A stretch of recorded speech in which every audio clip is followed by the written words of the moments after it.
Hello, good morning, students. Thank you for all your Teachers' Day wishes. Today's topic is semi conservative DNA replication. What is semi conservative? Half is conserved, which means when a DNA undergoes replication on the parental strand, there will be synthesis of new DNA strand. What I want to say is when a new DNA is synthesized, let us take this part. New DNA is synthesized here. Black colored one is parental one, blue colored one is new DNA. Hence, in a new DNA, both strands are not new. Only one of the strand is new, one of the strand is old parental strand. Since it is retained, DNA replication is said to be semi-conservative replication. Now, replication we can learn in humans as well as in prokaryotes, but it is easy to learn in prokaryotes. Therefore, what discussion we are going to do, it is upon prokaryotes. For that, we are taking E. coli bacteria as an example. Why it is easy to study in prokaryotes? Because look at the genome of E. coli. It has got a circular DNA, and in this circular DNA there is a point whereby you know that the DNA is coiled. From at this point, the DNA can be pulled apart and new DNA can be synthesized within. Hence, that region where DNA replication starts or begins is known as origin, ori. Unit of replication with one ori. Prokaryotes will be usually having only one ori, hence unit of replication with single ori is known as replicon. Now, as I mentioned, here a small bubble is formed in their genome. That bubble separates. How does it separate? It is with the help of enzyme. There is an enzyme known as DNA helicases. DNA helicases starts breaking the hydrogen bond through which DNA strands are attached. As a result, DNA separates apart. Why entire strand is not broken? Because breaking bond requires lots of energy consuming process. They cannot simply waste the energy a particular cell. Therefore, it breaks a little bit. Hence, because of which there is formation of an Y-shaped replication fork. Here I have shown DNA helicases breaking the hydrogen bond. When when the strands are broken apart, single strand of DNA has the tendency to join. How to prevent it? Cell also produces a protein known as SSBs, single stranded binding protein. These proteins will attach themselves to the separated strand and prevent the reattachment. Also maintains the shape of replication fork. When two DNA strands are separating, on the other end there is supercoiling. What is the supercoiling? Say that you have been given with a mass of thread where you have to separate. You get two ends and you try to separate it. When you try to separate it, on the other end there is again a coil which is formed. Same thing will happen with the DNA replication. On the other end, whatever supercoils are formed, it is again cut and joined and made proper by DNA gyrases, which is also known as topoisomerases. Hence, the function of DNA gyrases or topoisomerases is to remove the supercoils that is formed while formation of replication fork. This is the basic beginning of the DNA replication. Now, fork is ready. How does you can here you can observe I have mentioned the orientation 5 prime to 3 prime, 3 prime to 5 prime anti-parallel strands. Now, before moving on to replication, we must know that DNA always replicates in 5 prime to 3 prime direction only.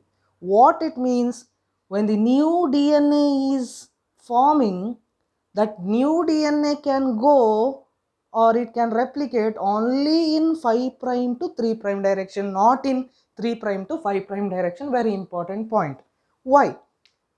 Because there is an enzyme which is involved in polymerizing the new DNA strand known as DNA polymerase 3. It can only polymerize in 5 prime 3 prime direction. That's why 5 prime 3 prime direction. Second thing, number 2, for synthesizing new daughter DNA, you need a substrate, because DNA is nothing but polynucleotide chain. Polynucleotide means nitrogenous base, sugar, phosphate. So what is that substrate? Substrate to prepare new DNA is known as deoxyribonucleoside triphosphate, not a single phosphate. Nucleotide means single phosphate. Here 3 phosphates are involved. That point has to be noted, which in short you can say it as DNTPs. Like example, deoxyribonucleoside adenosine triphosphate, the DNATP, DNGTP, DNTTP, like that. Those are the substrate which is required. Look at the structure. Let us glance. Nitrogenous base, sugar, and a triphosphate. You have to remember the groups.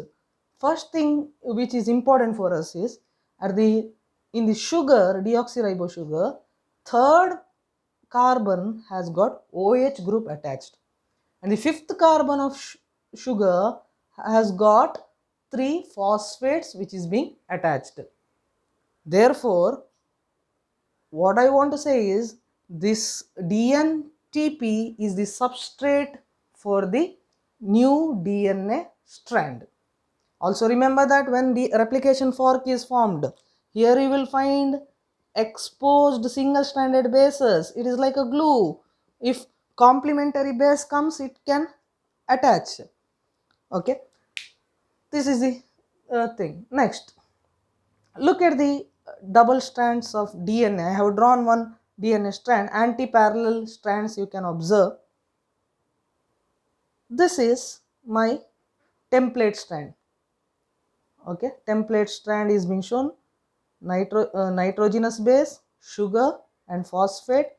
Phosphate is attached to the fifth carbon, and the 3 prime OH phosphodiester bond is formed. This is one strand.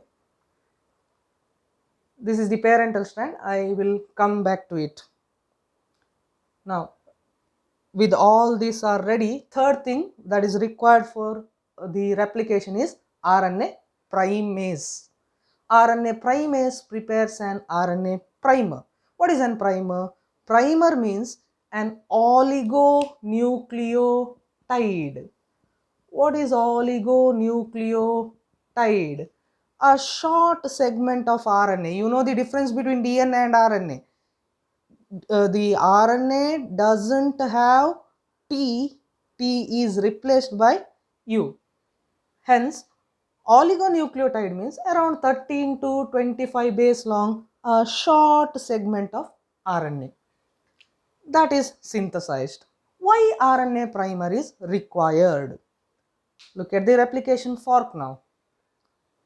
RNA primer is required because the enzyme which is involved in polymerization of DNA, that is DNA polymerase 3, it cannot start the DNA replication. Instead, it can run the entire process. It is like DNA replication is an engine. Engine cannot be started by the DNA polymerase 3, but it can, once it gets started up, DNA polymerase 3 can run the engine. That is the meaning. So similarly, to start the DNA replication process, RNA primer is synthesized. RNA primer will attach itself to the template strand or a parental strand. Look at the orientation. Where there is 3 prime, RNA primer will attach in 5 prime, 3 prime. Complement, it should be complementary. Template strand ends in 5 prime. Here it is 3 prime to 5 prime. This is the RNA primer. So on both strands there will be attachment. Now DNA polymerase 3, it gets activated by seeing RNA primer. It thinks that, okay, now I have engine has started, now I have to run the engine. So DNA polymerase 3 will come to the site of DNA replication. But problem with DNA polymerase 3 is, before that, what is the function of DNA polymerase 3? It will bring the substrate to the site. Which is the substrate? Already we have listed, it is DNTPs. But substrate it can bring, to attach the substrate to form new DNA, it needs one attaching site. One glue should be there. What is that attaching site? Attaching site is 3' OH group. Look at here. This is one new strand I have shown here, 5' to 3'. Look at the last nucleotide. It is having base, sugar and 3' OH. If 3' OH is there, then look at the incoming DNTP. DNA polymerase is bringing that. Incoming DNTP having base, sugar and triphosphate. One of the phosphate which is attached to fifth carbon of sugar can attack the OH group. Both can form phosphodiester bond. When there is formation of phosphodiester bond, the new DNTP gets linked. That's how new DNA strand is synthesized. 2-phosphate is removed. Now, why 2-phosphate is removed out of 3-phosphate? Because in phosphate, the bond which is there, it is having energy. Therefore, one more function of DNTP is, first function is it behaves like substrate. Second function is, along with substrate, by breaking its bond, it gets energy, because linking requires energy, that is provided. That's why triphosphate is involved. Hence, so what I have shown here is the incoming DNTP, it attaches to the 3' OH only. Now here, DNA polymerase 3 sees a 3' OH of RNA. It attaches itself, continuously polymerizes one strand. When you compare both the strand, this strand which is having orientation of 5' 5' to 3' is leading the process. Hence, it is known as leading strand. In leading strand, look at the direction of synthesis of new DNA. It is always from 5' to 3'. Whereas, when compared to leading strand, where continuous synthesis of DNA is going on, other strand is lagging behind. Why other strand is lagging behind? It is because, look at the RNA primer. It has 3' and 5' ends. To 5' incoming DNTP cannot attach. As I mentioned, incoming DNTP carried by DNA polymerase 3 requires 3', but here only 5' is there. Therefore, what is the solution for this process? Now what happens is, cell is very intelligent. What it does is, already look at this picture, already 3', 5' one primer has been attached. Now slightly apart from that, there will be attachment of one more primer, 3', 5', same orientation. Now the DNA polymerase will get that spot where it can attach. So DNTP comes and attaches to the 3' OH, and there is synthesis of DNA from 3' to 5'. Again, one more, it should have been shown in blue, I will show in black. One more RNA primer is attached. Its orientation is same, 3' to 5'. Again, DNA polymerase 3 gets the 3' OH. It will synthesize DNA in this manner. Now, as I mentioned earlier, DNA replicates always in 5' to 3' direction. Here you can say that DNA is replicating 3' to 5'. No, not like that. You have to consider the terminal position, 3', and here also terminal, first one, 5' to 3'. DNA always replicates in 5 prime to 3 prime. In this strand which is lagging behind in the process, strand is called lagging strand, and small segments of DNA get synthesized. Those segments are named after its discoverer, known as Okazaki. Fragments are known as Okazaki fragment. What is the length of Okazaki fragment? It is about 2000 nucleotide bases long. Hence, short segments are synthesized. Now what happens? Now one more DNA polymerase enzyme known as DNA polymerase 1, it will come to the site, it will remove all the RNA primers. When RNA primers are removed, later on it rejoins a DNA piece. It is like taking out RNA piece and replacing it with a piece of DNA. That is the function of DNA polymerase 1. Now when it is replacing, short DNA segments are there, especially on the lagging strand. It is joined by an enzyme known as DNA ligase, whose function I have written it as joins Okazaki fragments. While if you consider the speed of DNA polymerase 3, it is very speed. Per second, DNA polymerase 3 polymerizes 2000 base pairs. You can imagine when that 1 second happens, 2000 base pairs are added. When with that speed, when the polymerization is going on, there can be a chances of mismatching of base pair. A should always bind to T, but there can happen some mismatching. That mismatching has to be corrected. So for that, there is an enzyme known as DNA polymerase 2 exist. DNA polymerase 2 goes to the site. It will check each and every strand, especially lagging strand where short segments are formed. It does proofreading. Proofreading means it will check exactly, okay, A, T, G, C, everything is correct. If it is correct, it will not do anything. But if there is any mismatching, then that mismatching is edited. Hence, everything is checked. The process occurs with high precision. Mismatching is very rare. Out of 1 billion bases, only one mistake might be there. Otherwise, it rarely happens. Hence, there is no chance of mismatching.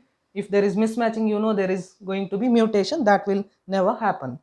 Hence, finally, there is synthesis of new daughter DNA in the parent template DNA.